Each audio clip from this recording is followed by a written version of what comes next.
We're cooking up some recipes, gonna give them a spin. If you're messing with top rope chefs, you can never win. We'll be leaving you in the kitchen, wishing you were beaten, battered, and fried. And we'll be cooking up some main dishes, desserts, and yummy things on the side. Can you take the heat? Can you take the heat? Can you take the heat? Can you take the heat? Can you take the heat? Can you take the heat? Can you take the heat? Can you take the heat? Welcome to Top Rope Chef, the podcast where two hosts duel for food supremacy. The theme this month, midnight snacks, and we're getting salty. My name is Bradley Jones. With me as always, Jacqueline Maynard. Hi, Brad. Are you feeling salty today? I'm feeling a little salty today, I must say. I'm feeling like I ate way too much salt in the past couple of days. I want more. Give me more salt. Yeah. That is, yeah. That's how it goes. Give me salty treats. Give me salty beverages. So I have a question for you. Oh, please. Right off the bat. Oh, please do. When you're doing a midnight snack, when you're going for a midnight snack, do you find yourself leaning more salty or more sweet? Salty. Yeah, Potato I'm right there chips. with ya. Popcorn. Yeah. Ooh. Pretzels. Ooh. Yeah, those are the big dogs right there. Yeah, if those things aren't around, then I'll go sweet. But those are the three in that order, actually. I'll get a cracker out there. I'll nibble on something that's a little fine. But in a pinch, you get those saltines or the oyster crackers, or Yeah. I'll snack on a crouton if I'm desperate. I would if they weren't $11 for the gluten-free ones. Yeah, they also don't taste very good. Gluten-free crackers, and they got a ways to go. Give me a gluten-free Ritz, and I'll be back on board with crackers. I do like the nut varietal of the gluten-free cracker, where they're more nutty than anything. Are they like artesian something? They like. I think they're just like, I think the Diamond, whatever that Silk company, or I think they make like a cracker that's nice. That's not too expensive. Those are good. I forgot about that. I forgot about those. Those are good. Those are good. Yeah. The ones that look like super thin and like shiny and kind of opaque, like kind of clear. That's not the right word, but kind of clear. They come in like a sleeve, and it's like it's just a vessel for dip. Like, and the makers knew that, and they didn't try and make the cracker taste good or have like a texture that's not awful. Those are the ones upsetting. that I usually get. Yeah, they're like not a tack, like a tack cracker. Hard tack. Yeah, hard tack. Like if I was crossing the Atlantic. Yeah, that's the only food you'd have. Yeah. That or starvation. Yeah. But that's not what we did. So why don't you tell me about your snack? I will. Well, here's the thing. I've made the next two snacks that I made fit both categories. Both two. Here's what I'm gonna go with. Here's what I'm gonna go with. Brad's Streetcorn Popcorn. Oh, that's what that is. You broke my brain. Tell me about this. Streetcorn popcorn. You make a bag of popcorn. Mine was already pre-made. Okay. Cotija cheese. Brag. and Kroger sells just now in a low taste seasoning, like in a whole big seasoning thing. And you just put a shaker, and you just pour that on the popcorn, and you put the cotija cheese in the popcorn, and you heat it up for like 15 seconds, and you eat delicious Mexican street corn popcorn. Come on, is that easy? It's that easy. It's that easy. I guess if you wanted to, I think like mayonnaise or like sour cream, also throw on there. But it seems like a goopy mess. It's gonna make your popcorn real soggy. Yeah, in not a good way. Yeah, not gonna do that. Well, that sounds delicious. But Jacqueline, this low taste seasoning has been like the greatest find in the food grocery aisle in the last, I don't even know how long I can remember. It's already made. The name of the, it's called. It's just the name of the brand. No, it's Private Selection, which is the Kroger brand, and it's just called a low taste seasoning. Oh, okay. I see. I gotcha. And I've been elote-ing everything I can find that I think would be good with it. Just throw some elote on there. would have been some of the winners? Just tortilla chips have been like incredible. You know, just like put it on the chips. Put it right on the chips. Put it in like a roll up, like a cheesy roll up. Delicious. Ooh. And like this popcorn's been great. I've been doing it all, like the elote popcorn. I've been loving it. You could do an elote aioli for some alliteration. Go back to really last episode, making elote deviled egg. Elote sweet potato fry. Ooh. Dips. I do need to make. Now that you say that, I need to make some elote potatoes like yesterday. Yeah.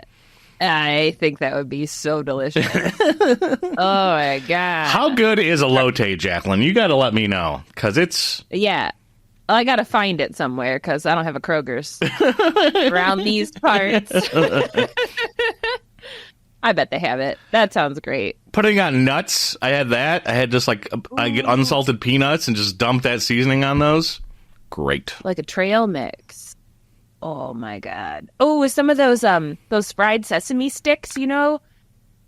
Yeah. Brand's eyes are bugging. That sounds so good. All right, so for your salty snack, then you got elote seasoning and went crazy, right? Mm-hmm. Cool. Let's put it on popcorn does sound good though. Yeah, it was nice little tortilla. No? It doesn't melt. It's like Parmesan cheese. Like cotija is like kind of like Parmesan more than anything. Okay. Yeah, it's not really a melting cheese. I think I got it confused with the. There's like a queso cheese that like is like for melting. Yeah. It's kind of in the same. It was like they were like right next to each other, like the melting. One. Yeah. So there's like a small section of their grocery store that has those Mexican cheeses and salsas in them, but that's it. It was hard to find. It was in the back. I'd like go in there and get it. They're gonna have to start putting it more front facing now. We're gonna have a run on elote seasoning at Kroger's.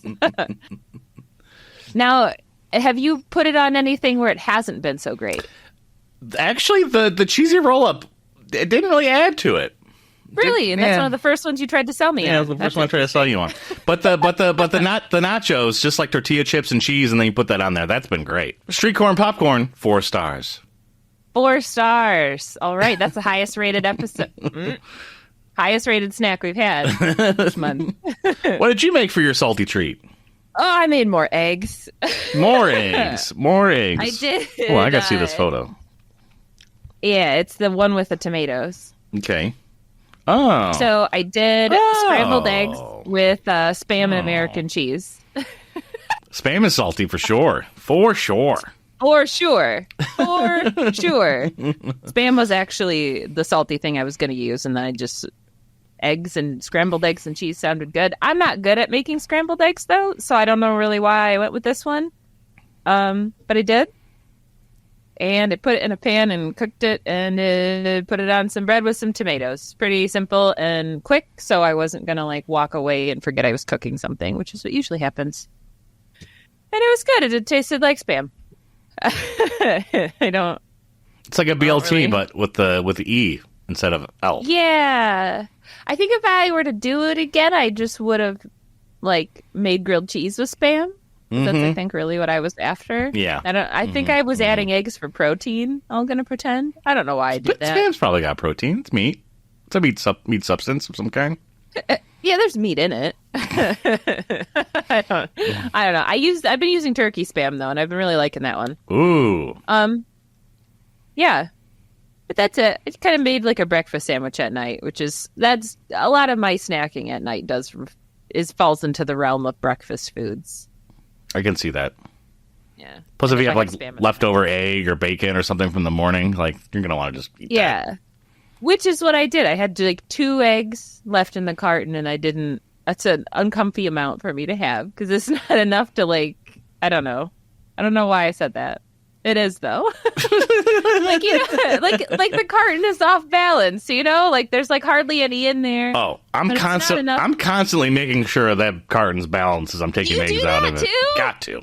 I do too. It's it stresses me out. I pulled them out once out of the fridge, and I had the light end that I grabbed, and I pulled it out, uncarefully, and the eggs fell out the other end and smashed on the floor. And ever since then, I just it has to be balanced in the carton in the fridge. It doesn't work as well with the plastic one, but if I'm just getting like the regular carton of eggs that comes with whatever that cardboard is, and I'm down to 6 eggs, I'll cut it in half and just have the 6 eggs in a half a thing, and save the space in the fridge.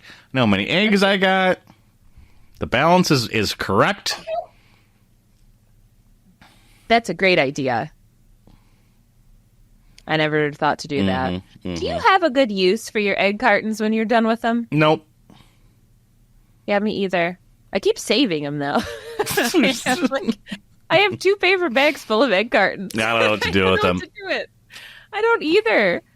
I don't know. I've heard people make crafts out of them. Yeah. I tried that, but... yeah. Just throw them in the trash. You know what they should do is, you know how you get like wildflowers, like someone gave them to me one point, and it was like in like a cardboard type material, and like you plant it. Yeah. If they did that with egg cartons, and I could just plant my egg carton, let's grow pretty flowers. I watched a video, and I forgot about this. Thank you for mentioning that. Where you take the egg cartons and you put hot water in a blender and you blend it so it turns into a mush. Oh. And then you can add wildflower seeds and plant it. Yeah, that seems great. Yeah. That's what came out of this episode. I actually had the leftovers of that for breakfast, the Spam and Eggs, and it's way better for breakfast. What do you give it? Oh, right, yeah. Probably 3. It wasn't that exciting. I still have yet to eat Spam. It's on the bucket list. It might have to be a live episode.